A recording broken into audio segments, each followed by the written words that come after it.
Astaghfirullah. Bismillahirrahmanirrahim.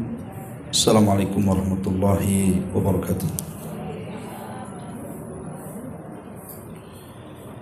Alhamdulillah wassalatu wassalamu ala Rasulillah wa ala alihi wa sahbihi wa mawalah wa la hawla wa la quwwata illa billahi wa ba'du. Kita lanjutkan kajian kita, masih membahas tafsir singkat dari surah Al-Baqarah, dan kita masuk pada ayat ke 161.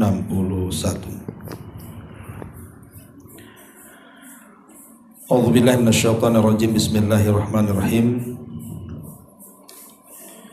Innal ladzina kafaru wa matu wa hum kuffarun ulaika alaihim la'natullahi wal malaikati wan nasi ajmain khalidina fiha la yukhaffafu anhumul adzabu wa lahum yunzarun wa ilahukum ilahu wahid la ilaha illahu ar-rahman ar-rahim. Sesungguhnya orang-orang kafir dan mereka mati di atas kekafiran, maka mereka akan mendapatkan laknat Allah, laknat para malaikat, dan laknat seluruh manusia.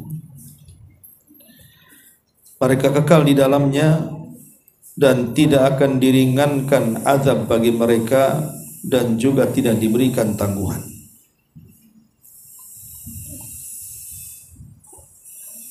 Dan sesembahan kalian adalah sesembahan yang satu. Tidak ada yang berhak disembah kecuali Dia, dan Dia Zat yang Maha Penyayang lagi Maha Pengasih. Di sini Allah Subhanahu wa taala menjelaskan kondisi orang-orang kafir yang masuk neraka.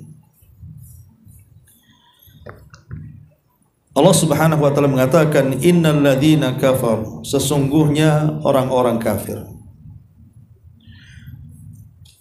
Tentu kafir ini bermacam-macam. Ada yang kafir asli, memang dari kecil dia kafir, terlahir dari ibu bapa yang kafir, ataupun kafir karena murtad. Dulunya dia muslim, kemudian dia murtad menjadi Nasrani ataupun menjadi Yahudi atau menjadi agama-agama di luar daripada Islam, akhirnya jadi kafir. Ataupun kafir karena kemunafikan, munafik keyakinan, menampakkan hanya zahirnya Islam tapi hatinya dipenuhi dengan kebencian. Lah, tiga-tiganya kafir. Mau kafir asli, mau kafir murtad, mau kafir munafik, tiga-tiganya kafir. Lah, kalau seandainya tiga kelompok ini mereka diwafatkan oleh Allah Subhanahu wa taala dalam kondisi belum bertobat kepada Allah Subhanahu wa taala, alias mereka mati di atas kekafiran, maka Allah Subhanahu wa taala ancam mereka, ulaika alaihim la'natullah, maka mereka akan mendapatkan laknat Allah. Maksud laknat Allah di sini artinya Allah akan menjauhkan mereka dari kasih sayangnya, dari rahmatnya. Dan tentu kalau sampai Allah Subhanahu wa taala kelak pada hari kiamat tidak menurunkan rahmatnya kepada orang-orang ini, berarti dipastikan nasibnya akan mengalami kecelakaan. Karena orang masuk surga itu karena rahmat, sementara rahmat Allah Subhanahu wa taala dijauhkan, berarti selamanya dia tidak akan masuk surga. Karena orang masuk surga itu karena rahmat masalahnya. Ketika orang dijauhkan dari rahmat, berarti dijauhkan dari surga dan didekatkan dengan azab neraka. Bukan hanya Allah Subhanahu wa taala yang melaknat orang-orang seperti ini, tetapi wal malaikati, dan para malaikatnya. Maksudnya laknat para malaikat adalah malaikat berdoa kepada Allah agar Allah Subhanahu wa taala melaknat mereka. Jadi Allah diminta para malaikat untuk terus melaknat kepada orang-orang kafir ini. Itulah makna laknatnya para malaikat. Dan kalau para malaikat juga ikut melaknat dan mendoakan laknat dan meminta kepada Allah untuk melaknat, berarti memang orang-orang kafir ini di atas kebinasaan. Cukup tidak, wan nasi ajmain, bahkan seluruh manusia akan melaknatnya. Terjadi silang pendapat di antara ulama, apa maksud yang dimaksud dengan an-nas di sini manusia. Ada yang mengatakan maksudnya orang-orang yang beriman. Jadi seluruh orang-orang yang beriman pada hari kiamat akan melaknat orang-orang kafir. Semua orang-orang yang beriman pada hari kiamat akan melaknat orang-orang kafir. Ini satu pendapat. Kemudian pendapat yang kedua, tidak maksudnya an-nas di sini umum. An-nas di sini umum, tidak hanya orang-orang yang beriman yang melaknat orang-orang kafir, tetapi sesama orang kafir satu dengan yang lainnya saling melaknat. Dan itu dijelaskan di banyak ayat di dalam Al-Quranul Karim, bagaimana masing-masing kafir itu melaknat satu dengan yang lainnya. Contoh saja, Allah Subhanahu wa taala berfirman bagaimana orang-orang atau masing-masing orang kafir itu melaknat satu dengan yang lainnya ketika satu dengan yang lainnya saling menyalahkan. Satu dengan yang lainnya saling menyalahkan.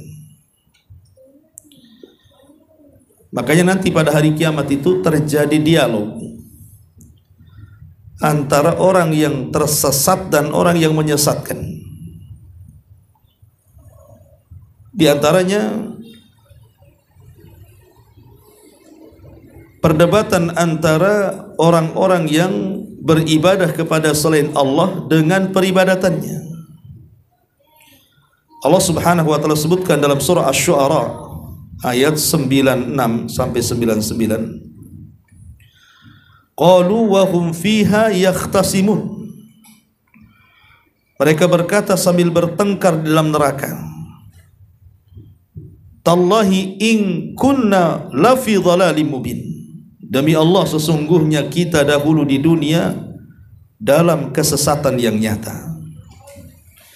Idnu sawwikum bi rabbil alamin, karena kita mempersamakan kamu berhala-berhala dengan Tuhan seluruh alam. Wa ma adallana illal mujrimun, dan tidak ada yang menyesatkan kita kecuali orang-orang yang berdosa. Artinya antara orang yang menyembah dan yang disembah itu akan bertengkar di neraka, saling melaknat satu dengan yang lainnya. Termasuk juga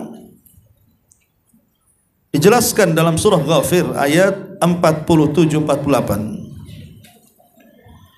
Allah mengatakan wa idyatahajuna finnar fayaqulu dhu'afa lilladhina istakbaru inna kunna lakum taba'an fahal antum mughnuna 'anna nasiban minan nar qala alladhina istakbaru inna kulla fiha inna kulla fiha innallaha qad hakama bainal ibad.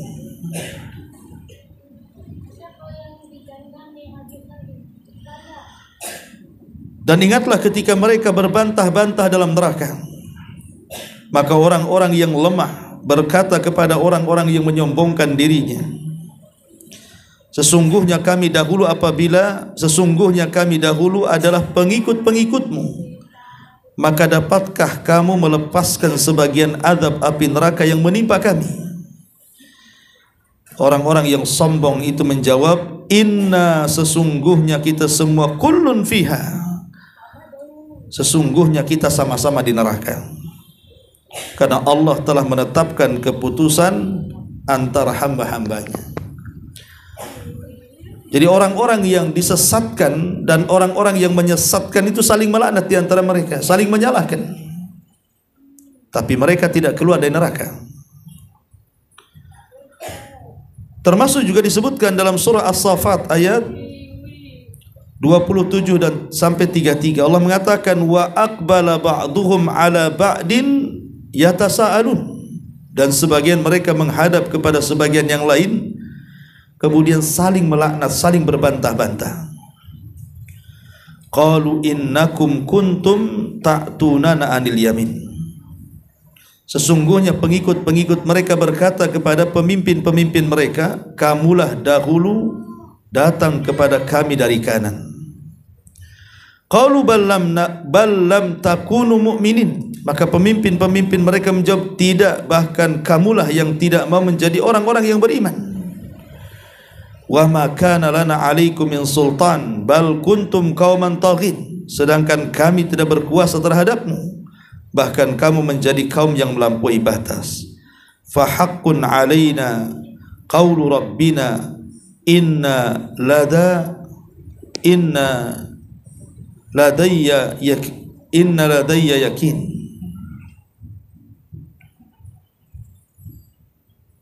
Afwan, fa haqqun 'alaina qaulu rabbina inna ladhaikun fa aghwaynakum inna kunna ghawin fa innahum yawma idin fil adzabi mustarikun. Maka pantas putusan azab Tuhan menimpa kita, pasti kita akan merasakan azab itu. Maka kami telah menyesatkan kamu, sesungguhnya kami sendiri orang-orang yang sesat. Maka sesungguhnya mereka pada hari itu bersama-sama akan merasakan azab Allah Subhanahu wa ta'ala. Dan banyak ayat yang lainnya yang menunjukkan sesama orang-orang yang masuk ke dalam neraka itu saling menyalahkan dan saling melaknat. Itulah makna wan nasi ajmain. Kemudian Allah Subhanahu wa ta'ala mengatakan khalidina fiha, mereka akan dikekalkan di dalamnya. Kalimat kekal di dalamnya ini memiliki dua makna. Maksudnya kekal di dalamnya itu ya memang kekal, tidak akan keluar lagi. Ketika mereka dimasukkan ke dalam neraka, maka mereka tidak akan mungkin keluar dari neraka. Fama hum bi kharijina minha, mereka tidak akan dikeluarkan dari neraka. Tapi makna yang kedua maksudnya khalidina fiha itu saking lamanya di neraka, maka mereka pun dinyatakan kekal di dalamnya. Tapi ujung-ujungnya juga dikeluarkan. Tapi saking lemahnya di neraka itu sehingga diitlakkan kalimat kekal. Seperti umpamanya Allah Subhanahu wa ta'ala ketika menceritakan hukum orang yang bunuh diri, maka Nabi SAW mengatakan orang yang bunuh diri itu khalidina fiha, akan dikekalkan di dalamnya. Maksudnya di neraka. Bukan berarti orang yang bunuh diri tidak akan keluar dari neraka, tidak. Tetapi kalau dia masuk neraka dikekalkan di dalamnya itu saking lamanya. Atau contoh yang lain, Allah Subhanahu wa ta'ala mengatakan dalam surah An-Nisa ayat 93, wa man yaqtul mu'minan muta'ammidan fajaza'uhu jahannam khalidina fiha. Barang siapa yang membunuh seorang mukmin secara sengaja, maka balasannya jahannam dan ia dikekalkan di dalamnya. Kalimat dikekalkan di dalamnya bagi seorang pembunuh mukmin secara sengaja bukan berarti kemudian tidak akan keluar dari neraka, tidak. Saking lamanya di neraka. Makanya Allah bahasakan dengan kekal, khalidina fiha. Jadi kekekalan di neraka itu ada dua. Ada yang kekal tidak akan keluar lagi selamanya, seperti orang-orang musyrik, orang-orang kafir, baik kafir asli, kafir murtad atau kafir munafik. Ataupun yang dimaksud adalah para pelaku dosa besar.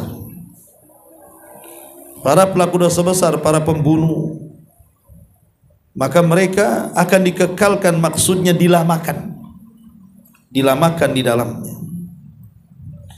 Karena penyebab-penyebab masuk neraka itu banyak.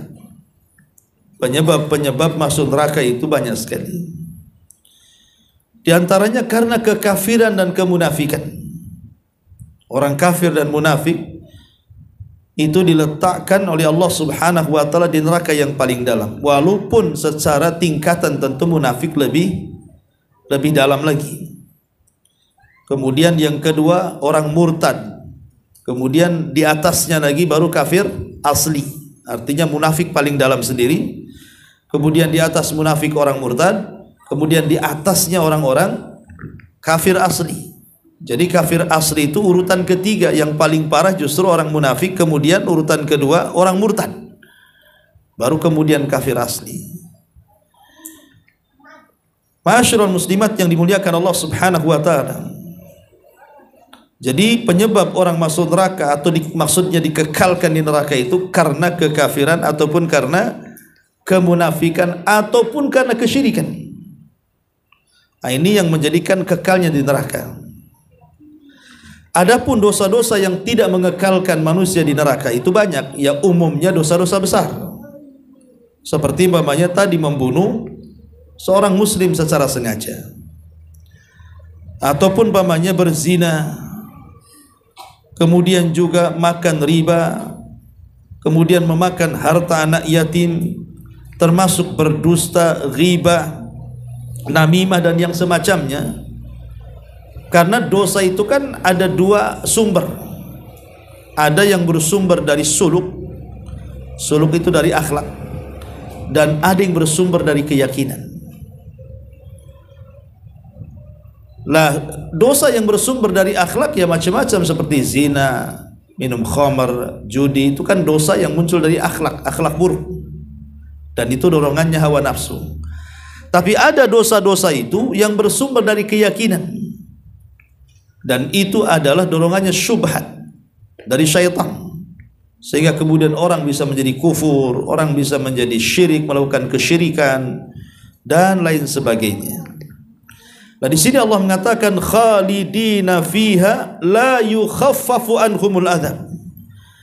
Dan orang-orang kafir itu tidak akan diringankan bagi mereka sama sekali azab Allah Subhanahu wa taala.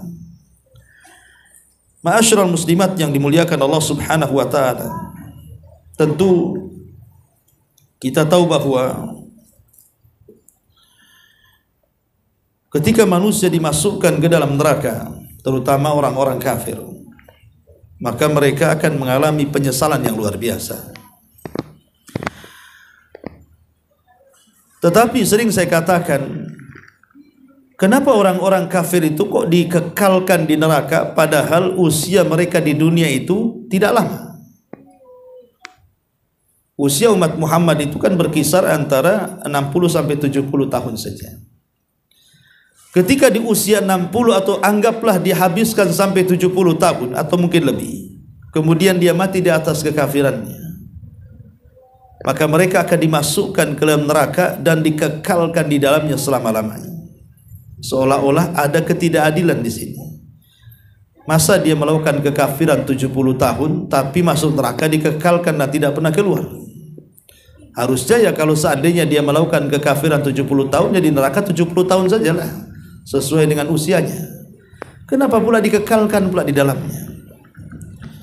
Maka para ulama mengatakan, karena orang-orang kafir yang masuk neraka itu, kalau seandainya mereka dikembalikan ke dunia, maka mereka pasti akan kafir lagi. Jadi Allah itu tahu kelakuan mereka itu. Kalau seandainya orang-orang kafir yang masuk neraka itu dikembalikan ke dunia itu, pasti dia kafir lagi.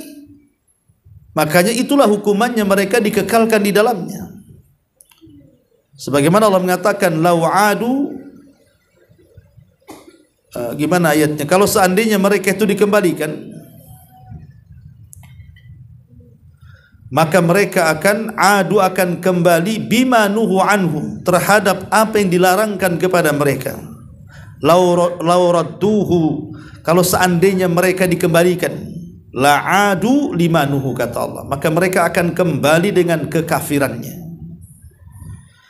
Ada orang yang mengatakan, Loh, kalau seandainya Allah Subhanahu wa taala sudah tahu nih, pamannya ada bayi orang kafir, dan Allah kan tahu nanti bayi ini kelak akan jadi kafir dan akan menjadi penduduk neraka. Kenapa Allah tidak mewafatkan di waktu bayi saja, kemudian langsung dimasukkan ke neraka? Kenapa dikasih kehidupan pula di situ? Maka para ulama menjawab, ya, kenapa Allah Subhanahu wa taala tidak mewafatkan dari kecil? Kenapa dibiarkan hidup dengan kekafirannya, supaya mereka masing-masing orang kafir menyaksikan kelakuan mereka, sehingga tidak ada hujah di hadapan Allah bahwa Allah memasukkan mereka ke dalam neraka. Itu karena kehendak kalian, ya. Ma'asyiral muslimat yang dimuliakan Allah Subhanahu wa taala. Dan kalimat la yukhaffafu anhumul adzab, mereka tidak akan diringankan dari azab, mereka akan mengalami penyesalan yang luar biasa. Dan itu digambarkan di dalam Al-Quranul Karim, surah Fatir 37. Allah Subhanahu wa taala mengatakan, wa hum yastarihuna fiha rabbana akhrijna na'mal salihan ghairal ladzi kunna na'mal. Awalam nu'ammirkum ma yatadhakkaru fihi man tadhakkar wa ja'akumun nadhir fadhuku fama lidh-dhalimin min nasir. Dan mereka menjerit-jerit dalam neraka itu sambil berteriak-teriak, wahai Tuhan kami, keluarkanlah kami dari azab ini. Kami akan mengerjakan amal-amal saleh yang lain dari apa yang kami pernah kerjakan dahulu di dunia. Lalu Allah Subhanahu wa taala menjawab ucapan mereka dan mengatakan, awalam nu'ammirkum ma yatadhakkaru fihi man tadhakkar. Bukankah kami telah memberikan usia yang panjang kepadamu dan memberikan masa yang cukup untuk berfikir? Maksudnya, kemanakan saja umurmu dan kemanakan saja cara berfikirmu itu? Maka Allah mengatakan, fadhuku fama lidh-dhalimin min nasir. Maka rasakanlah azabku, maka bagi orang-orang zalim itu sama sekali tidak ada penolong bagi mereka. Lihat bahwa Allah Subhanahu wa taala tidak pernah memberikan keringanan azab kepada mereka, walaupun mereka berteriak-teriak. Tetap Allah mengatakan, fadhuku fama lidh-dhalimin min nasir. Rasakan, kata Allah, rasakan azab siksa ini, karena orang-orang zalim itu tidak akan memperoleh satu apapun pertolongan dari Allah Subhanahu wa taala. Bahkan disebutkan dalam surah Al-Mu'minun ayat 106 sampai 108. Qalu rabbana ghalabat alaina shiqwatuna wa kunna qauman zalim. Rabbana akhrijna minha fa in udna fa inna zalimun. Qala ikhsa'u fiha wa la tukallimun.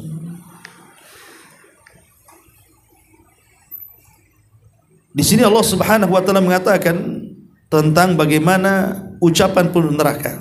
Mereka mengatakan, wahai Tuhan kami, kami telah dikalahkan oleh sebab-sebab kecelakaan kami, dan dengan itu menjadikan kami kaum yang sesat. Wahai Tuhan kami, keluarkanlah kami dari neraka, serta kembalikan kami ke dunia. Setelah itu kalau kami kembali lagi mengerjakan kekufuran, maka sungguh kami termasuk orang zalim. Maka Allah katakan, diam kamu dengan kehinaan dalam neraka, dan janganlah kamu berkata-kata memohon satu apapun kepadaku. Lihat, mereka meminta keringanan kepada Allah Azza wa Jalla, tetapi Allah Subhanahu wa taala justru menyumpal lisan-lisan mereka dan disuruh diam dan disuruh merasakan azab Allah Subhanahu wa taala. Dari sini Allah mengatakan, la yukhaffafu anhumul adzab wa la hum yunzarun. Tidak akan diringankan bagi mereka azab yang sangat pedih dan juga tidak ada tangguhan dari Allah Subhanahu wa taala. Ma'asyiral muslimin muslimat yang dimuliakan Allah Subhanahu wa taala. Dari ayat-ayat ini kita tahu bahwa apabila Allah Subhanahu wa taala sudah memasukkan manusia ke dalam surga dan Allah masukkan manusia ke dalam neraka, maka Allah Subhanahu wa taala akan panggil kematian. kemudian kematian itu akan dibentuk dalam bentuk kambing kibas, kemudian diberdirikan di antara surga dan neraka. Kemudian disaksikan oleh dua penduduk itu, maka disembelilah kambing jelmaan dari kematian itu. Maka tidak ada lagi kematian karena kematian sudah disembelih. Maka Allah Subhanahu wa taala akan mengirim penyeru untuk menyeru kepada penduduk surga dan mengatakan, ya ahlal jannah khuludun la mauta lakum. Wahai penduduk surga, kekalah kalian, tidak ada lagi kematian bagi kalian. Maka penduduk surga pun merasa bahagia dengan informasi tersebut, karena mereka akan merasakan kenikmatan yang tidak akan berhenti. Kemudian diutus lagi penyeru untuk menyeru kepada penduduk neraka dan mengatakan, ya ahlan nar khuludun la mauta lakum. Wahai penduduk neraka, kekalah kalian dan tidak ada kematian bagi kalian. Ketika kemudian penduduk neraka mendengarkan seperti itu, maka mereka pun menangis dan menyesal, karena mereka akan terus disiksa oleh Allah Subhanahu wa taala dan tidak akan pernah keluar dari situ. Ma'asyiral muslimin muslimat yang dimuliakan Allah Subhanahu wa taala. Dan itu digambarkan di dalam Al-Qur'an surah An-Nisa kan. Kullama nadijat juluduhum baddalnahum juludan ghairaha liyadhuqul adzab. Allah Subhanahu wa taala mengatakan dalam surah An-Nisa, setiap kali kami kelupaskan kulit mereka, maka kami ganti lagi kulit mereka dengan kulit yang baru. Kemudian kami kelupaskan kembali, kemudian kami ganti lagi dengan yang baru. Terus seperti itu. Untuk apa? Liyadzuqul adzab, agar mereka merasakan azab Allah Subhanahu wa taala. Jadi azab neraka itu seperti itu, akan terus-terusan. Dan di neraka itu tidak ada kematian, yang ada hanya siksaan demi siksaan. Ma'asyiral muslimat yang dimuliakan Allah Azza wa Jalla. Makanya dalam ayat ini Allah ingin mengancam mereka, orang-orang kafir yang sebelumnya bicara tentang orang-orang yang sombong akan kebenaran atau orang-orang yang menutupi kebenaran, bahwa itu adalah perbuatan orang-orang kafir. Dan orang-orang kafir itu kalau mati dan mereka dalam kondisi di atas kekafiran, maka mereka akan mendapatkan laknat Allah, laknat para malaikat, laknat seluruh manusia, dan mereka dikekalkan di dalamnya dan tidak diringankan azab sama sekali, dan mereka tidak pernah akan ditangguhkan. Jadi azabnya akan terus menerus. Ya, itulah azab neraka yang digambarkan dalam Al-Quran di sini. Kemudian Allah Subhanahu wa taala mengatakan di sini, wa ilahukum ilahu wahid la ilaha illahu ar-Rahman ar-Rahim. Dan Tuhan kalian adalah Tuhan yang satu. Tidak ada sesembahan yang berhak disembah kecuali Dia. Dialah Zat yang Maha Penyayang lagi Maha Pengasih. Nabi SAW satu hari berkhutbah di haji beliau, Hajjatul Wada. Nah, salah satu khutbah beliau di padang Arafah itu adalah, Ayyuhan nas, inna rabbakum wahid, inna abakum wahid, wa inna rabbakum wahid, kullukum li Adam wa Adamun min turab. Kata Nabi SAW berkhutbah itu di hadapan manusia ketika Hajjatul Wada. Wahai manusia, sesungguhnya Bapak kalian satu, dan sesungguhnya Rabb kalian juga adalah satu. Kalian semua berasal dari Adam, dan Adam berasal dari tanah. Nabi SAW sudah mengingatkan kepada kita dalam Hajjatul Wada bahwa Rabb kita adalah Rabb yang satu. Itulah yang disebut dengan Esa, Qul huwallahu ahad, Allahus samad. Dan ini bantahan kepada orang-orang Nasrani yang menganggap bahwa Tuhan itu terbagi-bagi. Mereka mengatakan ada Tuhan Anak, Tuhan Ibu, Ruh Kudus, dan begitu seterusnya. Ataupun orang-orang Yahudi yang menuhankan Uzair, ataupun orang-orang musyrik yang menuhankan berhala-berhala dan dikatakan banatullah, anak wanitanya Allah, dan begitu seterusnya. Maka datang agama tauhid, agama Islam, kemudian menyerukan manusia untuk hanya menyembah satu Tuhan, wa ilahukum ilahun wahid. Tentu logikanya, kalau seandainya di alam semesta ini ada dua Tuhan, artinya ada dua penguasa, pasti akan terjadi perselisihan antar Tuhan. Tidak mungkin tidak. Kalau seandainya ada dua penguasa di alam semesta ini, akan terjadi perselisihan. Yang satu pengen A, yang satu pengen B. Walillahil mathalul a'la lah. Kita lihat kepada makhluk saja, kalau di Batam ini ada dua wali kota, nggak aman Batam itu. Yang satu wali kotanya pengen ini, yang satu pengen itu. Tetapi Allah subhanahu wa ta'ala tidak pernah bersyirikat dengan siapapun. Allah itu ilahun wahid. La ilaha illahu. Yang tidak ada sesembahan yang berhak disembah kecuali Dia. Itulah kalimat tauhid, la ilaha illallah. Dan kalimat la ilaha illallah ini terdiri daripada dua kata. Satu penetapan dan satu peniadaan. Dan tauhid tidak mungkin tegak kecuali ada yang dibuang dan ada yang ditetapkan. Yang dibuang tentu seluruh sesembahan yang disembah yang batil selain daripada Allah subhanahu wa ta'ala, dan yang ditetapkan tentu cuman Allah lah yang berhak untuk diibadahi. Makanya kenapa ketika Nabi SAW memerintahkan kita untuk mentalkin orang yang sedang sakaratul maut, apa kata Rasul? Lakinu mautakum bila ilaha illallah. Ejahkan orang yang sedang sakaratul maut di antara kalian dengan kalimat la ilaha illallah. Itulah kalimat tauhid. Jangan kita ini mentalkin dengan hanya menyebut kalimat Allah. Sebagaimana prasangka orang-orang awam, kalau la ilaha illallah itu kepanjangan Ustaz, nanti susah dia ikut kita, makanya kita pendekkan aja menjadi Allah katanya. Nah ini kalimat Allah ini bukan tauhid. Karena tauhid itu harus ada yang dibuang. Allah itu artinya kan Tuhan.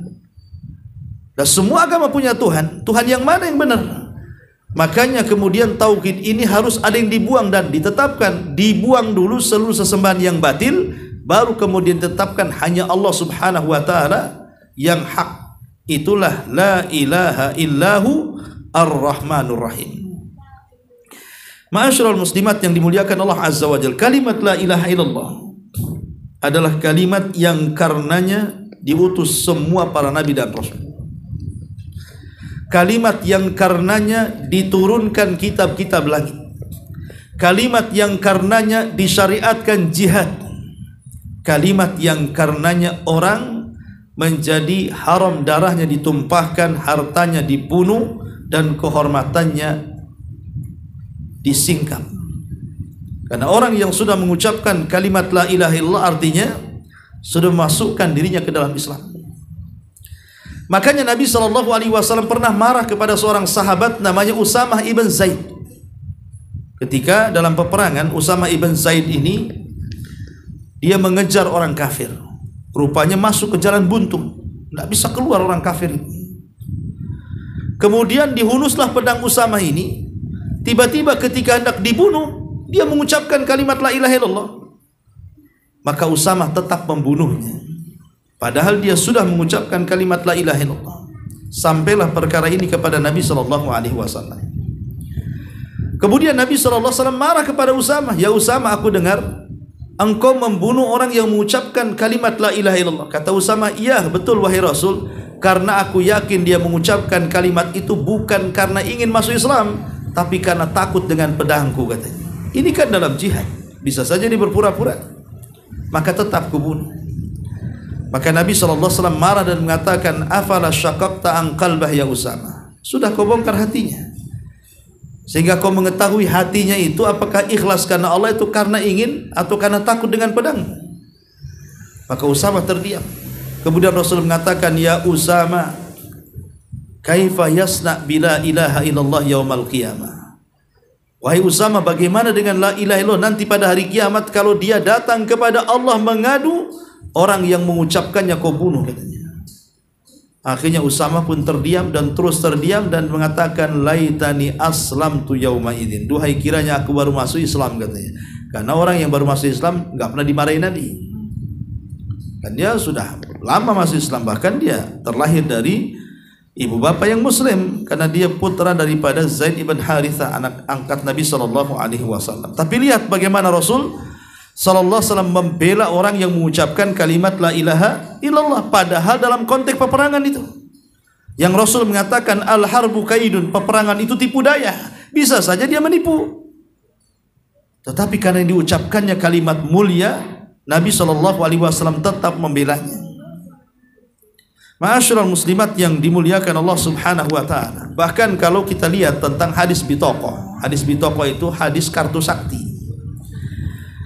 Ketika nanti pada hari kiamat Allah Subhanahu wa taala akan mendatangkan ke hadapannya seorang laki-laki yang di tangannya membawa 99 catatan amal dosanya. Kemudian kata Allah, bentangkan satu catatanmu, katanya. Dibentangkan satu catatan, rupanya sejauh mata memandang catatannya itu. Semua kesalahan dia 1, 2, 3, 4 begitu kan. Itu baru satu catatan tuh. Akhirnya Allah mengatakan, baca catatanmu. Akhirnya dibaca sama dia. Kemudian setelah dibaca, apakah ada yang keliru dengan catatanku? Tidak ya Rabb. Apakah ada yang keliru dari catatan para malaikat-malaikatku? Tidak ya Rabb. Kemudian kata Allah, kalau tidak, adakah kebaikan yang kau miliki yang bisa menandingi catatan ini? Dia mengatakan, tidak ya Rabb. Sekalipun aku punya kebaikan, apalah arti kebaikan dengan catatan ini, katanya. Ini baru satu catatan, dia sudah ngedown duluan. Belum yang 98-nya dibuka. Akhirnya dia pun sudah lunglai, pasti masuk neraka. Dia pun kemudian menjauh dan hampir mengarah ke neraka. Tiba-tiba Allah panggil dan mengatakan, tidak wahai fulan, engkau memiliki amalan yang bisa menandingi catatan-catatan itu.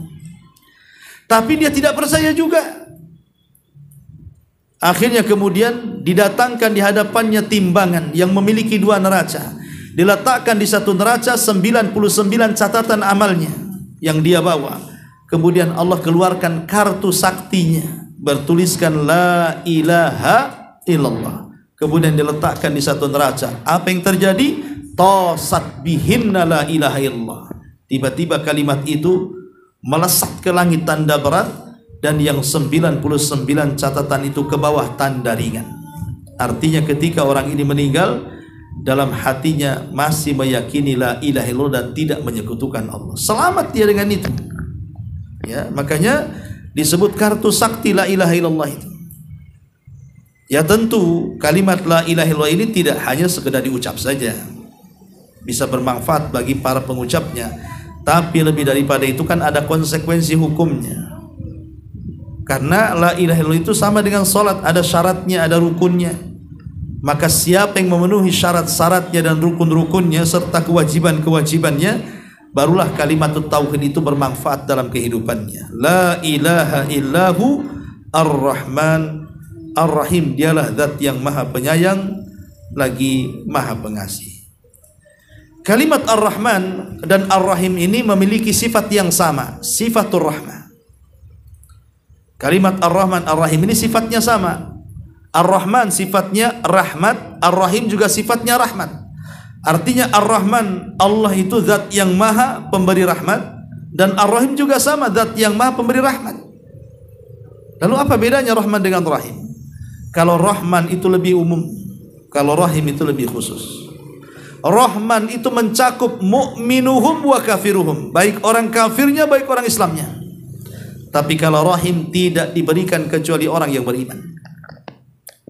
Jadi Rahman itu lebih luas, ya, rahmat Allah lebih luas. Lihat orang kafir itu, ada yang mencaci maki Allah, ada yang kurang ajar dengan Allah, ada yang menyekutukan Allah, tapi tetap saja Allah berikan kehidupan kepada mereka. Allah kasih kerjaan, Allah kasih kesehatan, Allah kasih rumah, kasih kendaraan. Lah kenapa mereka tidak diadab? Itulah rahmat Allah luas.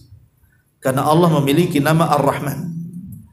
Tetapi Ar-Rahim itu bagi orang-orang yang beriman saja. Kenapa? Karena rahmat Allah kepada orang kafir itu sebatas di dunia saja.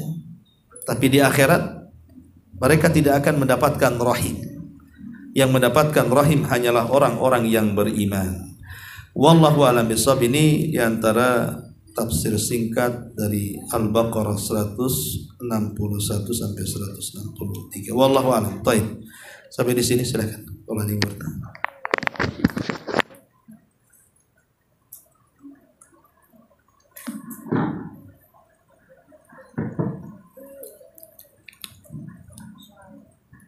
Bismillah, Assalamualaikum warahmatullahi wabarakatuh. Waalaikumsalam. Ustaz, tadi dikatakan mengapa orang-orang kafir kekal padahal umurnya 70 tahun atau masih bayi. Bukankah bayi itu fitrahnya mereka itu Islam, Ustaz? Ya, alhamdulillah. Maksudnya yang saya katakan adalah kenapa orang-orang kafir itu dikekalkan di neraka padahal dosa mereka itu tidak lama di dunia. Berarti kan kesannya Allah tidak adil di sini. Kalau adil itu kan sesuai dengan usia dia berbuat dosa. Harusnya kalau dia berbuat dosa 60 tahun jadi neraka 60 tahun saja lah. Tapi kenapa kemudian dikekalkan di dalamnya? Makanya kemudian Allah menjelaskan, karena orang-orang kafir itu kalau mereka masuk neraka kemudian Allah buat lagi dunia ini kemudian dikembalikan ke dunia, pasti dia kafir lagi. Lah itulah, dan tentu dengan pengetahuan Allah pasti mereka kafir lagi. Makanya Allah dengan tabiat mereka yang suka mengulang-ulang kekafiran itu Allah kekalkan di neraka. Ya. Kemudian timbul pertanyaan, timbul syubhat. Loh, kalau memang Allah sudah tahu bahwa orang kafir itu akan masuk neraka, akan dikekalkan di neraka, kenapa diberikan kesempatan hidup di dunia? Kenapa enggak waktu bayi dimatikan saja? Karena pengetahuan Allah bahwa dia nanti kalau sudah besar jadi kafir. Ya, langsung aja lah dimasukkan ke dalam neraka, dimatikan, masukkan ke neraka. Kenapa Allah kasih kehidupan bagi mereka? Maka dijawab bahwa mereka diberikan kehidupan sampai bertahun-tahun, sampai mengalami kematiannya, supaya tidak ada hujah alasan di hadapan Allah kenapa aku dimasukkan ke neraka. Amalan apa yang aku kerjakan emangnya sehingga aku masuk neraka ini? Makanya Allah dibuat dia hidup supaya dia menyaksikan dirinya siapa dia. Supaya kekafirannya itu bukan karena mengikuti tulisan Allah bahwa dia kafir, tidak, tapi kekafirannya karena kehendak dia. Dan Allah sudah memilihkan ini jalan yang baik, ini jalan yang buruk. Kau pula mau ingin yang jalan buruk, inilah akibatnya, gitu maksudnya. Jadi supaya tidak ada hujah di hadapan Allah bahwa mereka masuk neraka begitu saja, tidak, karena perbuatan buruk mereka sesuai dengan kehendak mereka. Itulah makanya tidak diwafatkan, tapi diberikan kehidupan sama dengan orang-orang yang beriman. Itu maksudnya. Wallahu a'lam.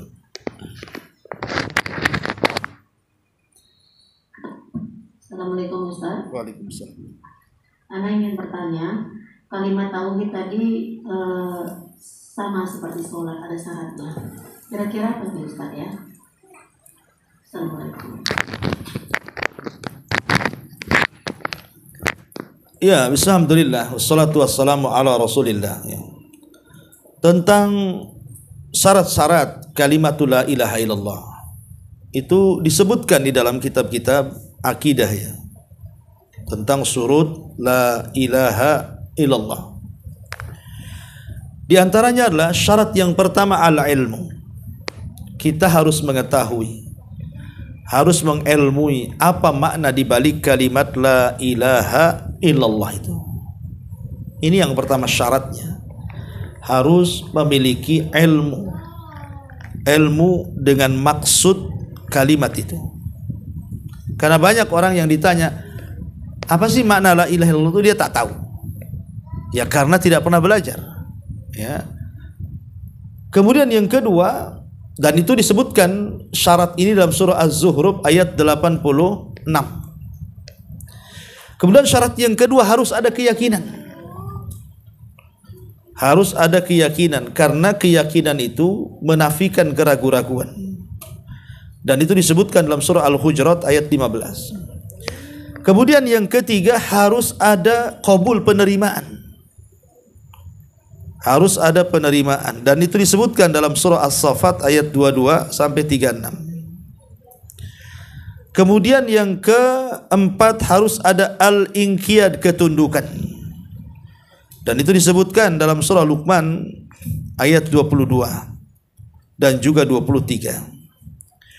Kemudian syarat yang kelima, as-sidqu, harus ada kejujuran, di mana jujur menafikan kedustaan, dan itu disebutkan dalam surah Al-Ankabut 1-3. Kemudian yang nomor 6, harus ada keikhlasan, dan itu disebutkan dalam surah Az-Zumar ayat 14.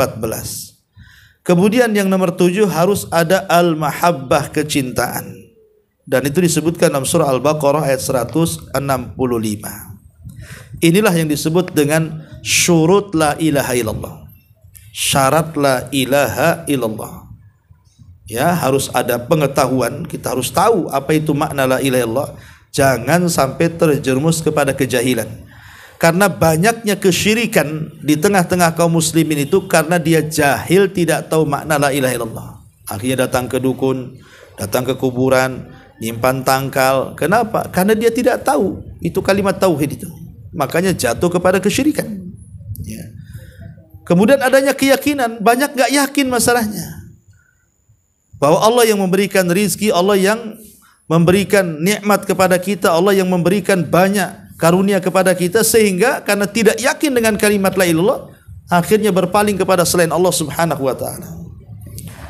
Maka yakin itu maksudnya supaya jangan ada keraguan-raguan.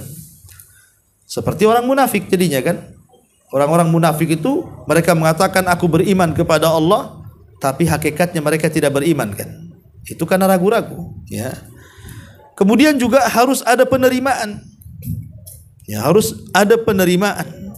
Qabul dengan kalimat la ilaha illallah, supaya jangan sombong. Seperti Fir'aun jadinya kan, sombong dia. Ya. Kemudian juga harus adanya ingkian ketundukan. Harus tunduk dengan kalimat la ilallah, sebab kalau tidak tunduk dia akan meninggalkan. Ya. Kemudian juga harus adanya kejujuran, sebab kalau tidak jujur pasti terjerumus kepada kedustaan. Seperti orang-orang yang pura-pura masuk Islam jadinya kan, dusta mereka itu. Mereka hanya untuk menikah saja, bersyahadat itu. Setelah menikah tak juga dia sholat kan. Itu karena ketidakjujuran tuh orang kayak gini. Termasuk juga harus adanya keikhlasan. Kalau tidak maka dia akan terjerumus ke riya, kepada sum'ah, kepada syirik. Termasuk juga harusnya ada mahabbah, kecintaan, supaya tidak ada kebencian kepada kalimat la ilaha illallah. Itu disebut syurutu la ilaha illallah. Wallahu a'lam. Ya. Assalamualaikum warahmatullahi wabarakatuh. Waalaikumsalam. Ustaz, tadi kan Ustaz menyebutkan tentang hadis di toko. Nah, bagaimana dengan sikap orang yang hanya mengandalkan dengan adanya hadis di toko, dia meninggalkan kewajiban-kewajiban yang lain karena dia menanamkan di dalam hati bahwa selagi saya masih mentauhidkan Allah dengan ucapan la ilaha illallah itu dengan sungguh-sungguh, maka dia pasti pada akhirnya nanti akan masuk surga. Ada sebagian orang yang berpendapat demikian. Iya. Ada yang bertanya seperti ini, apakah hanya semata-mata meninggalkan kesyirikan, dia tidak menyekutukan Allah subhanahu wa ta'ala, sudah menjadi modal dia masuk surga? Pertanyaannya, apakah hanya semata-mata dia tidak melakukan kesyirikan, betul-betul mentauhidkan Allah, dia tidak melakukan kesyirikan, hanya semata-mata ini orang bisa direct masuk surga? Ulama mengatakan tidak. Karena masuk surga itu kan ada awalian, ada masuk surga yang awal-awal direct, ada yang masuk surga belakangan, masuk neraka dulu. Dan tauhid juga ada yang namanya, yang menjadikan sah sebuah tauhid, ada yang menyempurnakannya.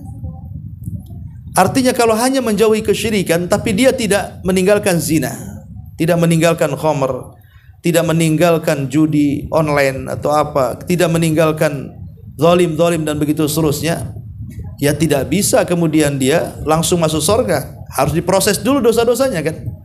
Berarti orang yang hanya meninggalkan kesyirikan belum menjamin masuk ke dalam surga secara awalian, di awal-awal.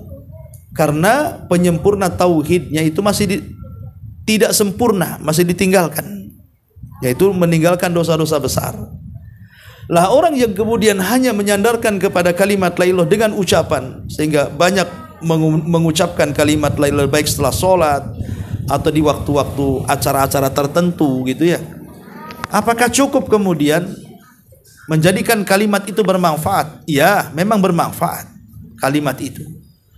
Tetapi maksudnya bermanfaat di sini boleh jadi mungkin dia bermanfaat untuk tidak dikekalkan di neraka. Tapi kalau bermanfaat dia tidak masuk neraka, ya tidak bisa.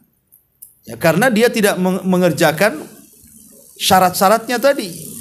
Kalau dia mengerjakan syarat-syaratnya tadi, barulah bermanfaat kalimat itu yang di lisan dia. Kalau enggak mengamalkan 7 syarat ini, ya percuma saja mengucapkan kalimat la ilaha illallah. Dan itu kebanyakan masyarakat awam seperti itu. Mereka terdoktrin dengan hadis bitoko, sehingga walaupun tidak mengamalkan apapun, yang penting mengucapkan kalimat la ilaha illallah sudah cukup. Tidak cukup. Bahkan kalimat itu bisa terbatalkan dengan pembatal-pembatalnya. Karena la ilaha illallah juga ada pembatal-pembatalnya, dan pembatalnya banyak yang disebut dengan nawaqidul Islam, pembatal-pembatal keislaman. Itu ada 10 disebutkan dalam kitab Syekh Muhammad bin Abdul Wahab, tapi juga ada yang mengatakan lebih daripada 10. Wallahu a'lam.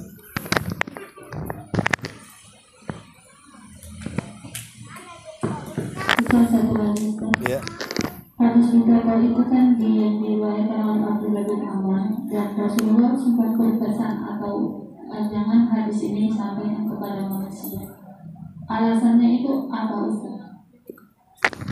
Ya, alasannya supaya manusia itu tidak menyandarkan sepenuhnya kepada hadis ini.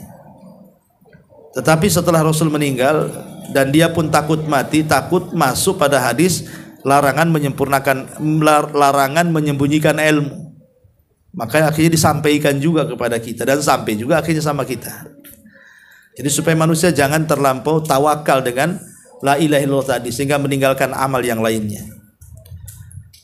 Karena di awal-awal terutama dakwah kepada orang-orang awam, kalau langsung dikasih yang seperti ini kan jadi meninggalkan amal jadinya dia kan. Ya udahlah, kita mengucapkan la ilaha illallah saja pasti masuk surga kata gitu. Padahal tidak seperti itu. Tapi kemudian sahabat ini ketika sebelum meninggal dia takut kalau dia dianggap menyembunyikan ilmu, makanya terpaksa dihabarkan juga, sampailah hadis itu kepada kita. Wallahu a'lam. Baik, ini ada pertanyaan.